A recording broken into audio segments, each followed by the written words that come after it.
I don't usually get celebrities appearing in my dreams, but when David Bowie, a lifetime hero of mine, made a short appearance in one recently, a bit like his appearance in Ricky Gervais as extras, I had to record the event. Since his death, I've been troubled by the fact that I hadn't written anything that recognised his part in my life.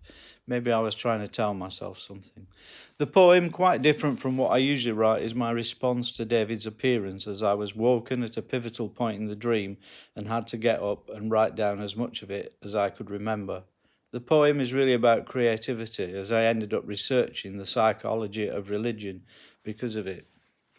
Let's just say, thanks to David, I ended up learning something. Or then again, it was me that summoned him up, wasn't it? This is meeting David Bowie on the road to EMMAUS.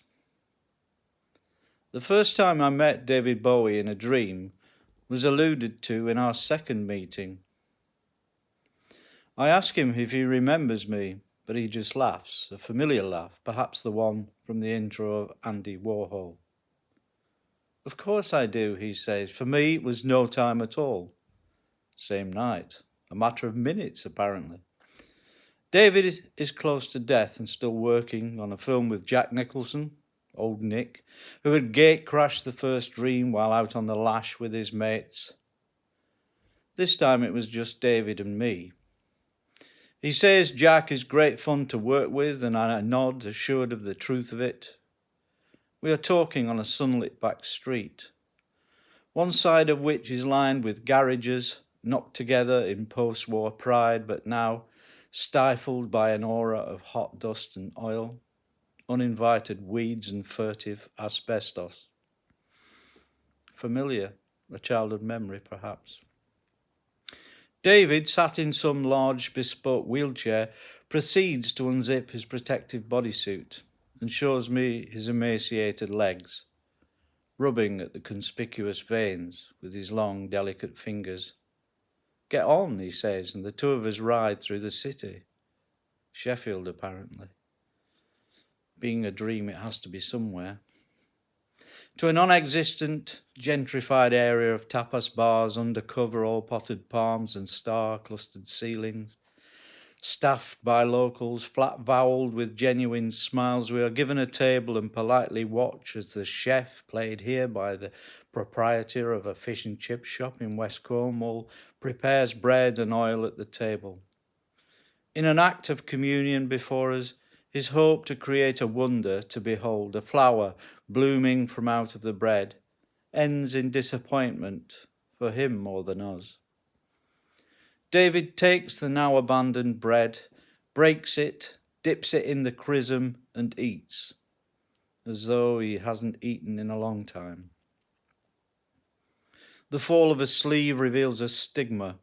Here a vein that once coursed with life now mars the thin white arm, and it was then that my dream was disturbed.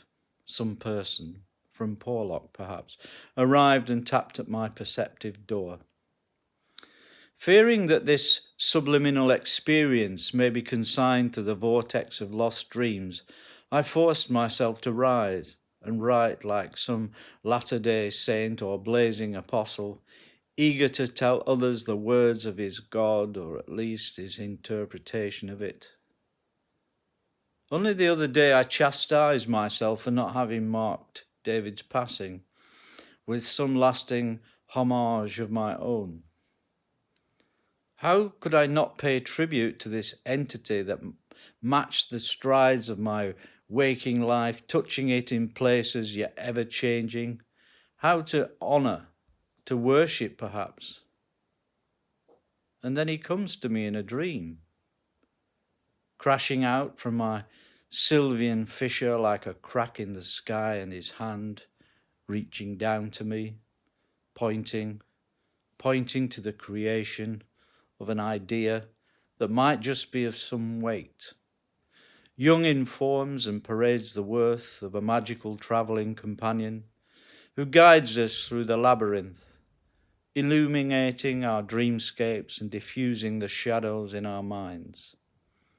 Light around dark, the lumen naturae, conceals itself beneath a bushel, yet recognise the darkness as its own, a solar eclipse, veiling the sunshine.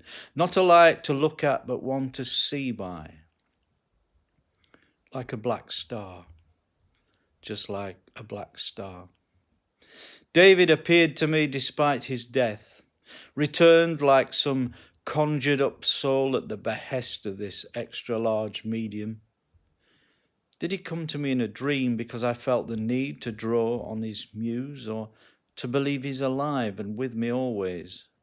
A common fancy among the religious, but a dubious epiphany for an atheist. One that tells me more about myself, the one true God in most people's life, if they are being honest with themselves. It's me that requires guidance, so I ordain it, and he comes unto me, alive in essence, showing me his stigmata to prove it, his appearance enough to still influence my thoughts, my psyche, my spiritual choice. As the clerk in charge of data processing and ergo master of my own subconscious, should I take the credit for the realization of this last incarnation of his genius? Not all the dead are good at enduring, and it doesn't take a God to tell you that immortality comes through creation, whether a world or just the one poem. You must let your light emanate and send it soaring out into space in the hope one day they'll say to you, you've really made the grade.